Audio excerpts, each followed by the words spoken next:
निखिलजी, Saraswat bank मित्र, एक minute गंभीरतेने ऐका. सारस्वत बँक यामध्ये ही निश इन्फ्रास्ट्रक्चर, ओरिजिन इन्फ्रास्ट्रक्चर आणि आयडियन इन्फ्रास्ट्रक्चर, आयडियन फर्निचर या तिन्ही या कुटुंबाच्या असलेल्या खात्यांमध्ये CAPU 1626, CAPU B 1599, CAPU B 1627 याच्यामध्ये 17,81,52,000 एवढी खात्यात जमा झालेली रक्कम आहे. यांचं दुसरं खातं आहे लार्सन अँड ट्युबन अशोक बिल्डकॉनला यांनी काम दिलं रस्त्याचं असं म्हणतात. त्या दोघांमधून या छगन भुजबळ सार्वजनिक कल्याण प्रतिष्ठान याचं सारस्वत बँकेचं अकाउंट आहे CAPU B 1655. याच्यात 25 लाख रुपये अशोका बिल्डकॉनने दिलेल्या चेकने खातं उघडलंय. पुतण्याला टाळून काकाला का दिलं याचं उत्तर जे काही दिलं असेल खासदारांनी, तुम्हाला फॅक्ट तुमच्या माध्यमातून लोकांपर्यंत गेली पाहिजे.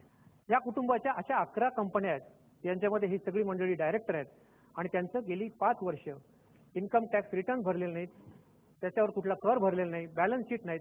अशा वेळेस अर्ज जरी केला असता यांनी तर तो रिजेक्ट झाला असता. हे त्याच्यातलं प्रमुख कारण हे तुम्ही लोकांपर्यंत पोहोचवा. माहिती नाही ते माझ्यानंतर काय लिहिलंय ते त्यांना जे मगाशी त्यांना उत्तर देऊ द्या. तुम्ही गंभीर आरोप करताय, त्याच्यावर खूप गंभीर आरोप आहे. तुम्ही उत्तर द्या.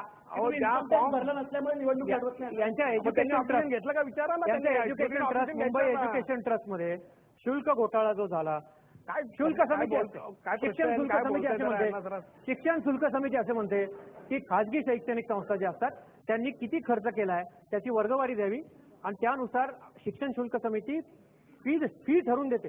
तेवढीच फी घेणं अपेक्षित असतं. यांनी नको तेवढा खर्च दाखवला, तो उघडा पडला. 8 कोटी रुपये जास्त विद्यार्थ्यांकडून शिक्षण शुल्क जमा केलं. मोठा भ्रष्टाचार. जी जमीन ही कॅग मध्ये, कॅग तर यांच्या शासनाचं एक खातं आहे. कॅग मध्ये 9 कोटीची खाण जमीन यांनी 9 लाख रुपयात हडप केली. ती सार्वजनिक बांधकाम खात्याच्या नावावर असलेली जमीन होती. तिसरं की जयस्वाल ग्रुपच्या मालकीच्या अभिजित इन्फ्रास्ट्रक्चर कंपनी आहे. त्या अभिजित इन्फ्रास्ट्रक्चर कंपनीचं आर्मस्ट्रॉंग एनर्जी प्रायव्हेट लिमिटेड ही यांची कंपनी आहे.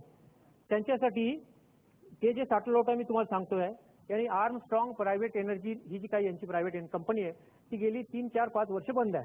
तिचा नफा तोटा काही दाखवलेला नाही. यांनी सिंगापूरमध्ये 3 कंपन्या स्थापन केल्या आणि इंडोनेशियामध्ये 2 कोळसा खाणी त्याच्यातून विकत घेतल्या. त्या सिंगापूरमधील कंपन्यांचा यांचा ट्रस्टी जे आहेत परेश विजय पागे ट्रस्टी यांचे, आणि हे ट्रस्टीच नाहीये.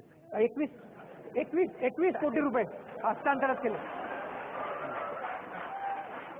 काय बोलताय त्यांना तरी माहिती आहे काय? जरा त्यांना अभ्यास करून या जरा. 2G घोटाळ्यात ज्या डीबी रिअलिटीचं नाव आहे त्याचबरोबर समाविष्ट असलेल्या नावात परवेश कन्स्ट्रक्शन यांचं नाव आहे आणि परवेश कन्स्ट्रक्शन या कंपनीच्या माध्यमातून डायरेक्टरांची नावं यांच्या कुटुंबातली आहे आणि त्या 2G घोटाळ्यात यांचाही समावेश असल्याचा तुमचा असं थोडक्यात आरोप आहे की विद्यमान जे खासदार आहेत. तुम्ही जर मला वाचायला दिलं तर 1 तास नको, आपल्याकडे एवढा वेळ नाही. तुम्ही इतर प्रचार सभांमध्ये मांडा. पण तुमचा असा आरोप आहे की समीर भुजबळ यांनी अतोनात भ्रष्टाचार केला गेल्या 5 वर्षात. समीर भुजबळ, तुम्ही शांतपणे उत्तर द्या. तेव्हा त्या काय इंडोनेशियाच्या खाणी संदर्भात जे म्हणताय, परेश विजय पागे हे आमचे काही ट्रस्टी वगैरे काही नाहीये, पहिली गोष्ट.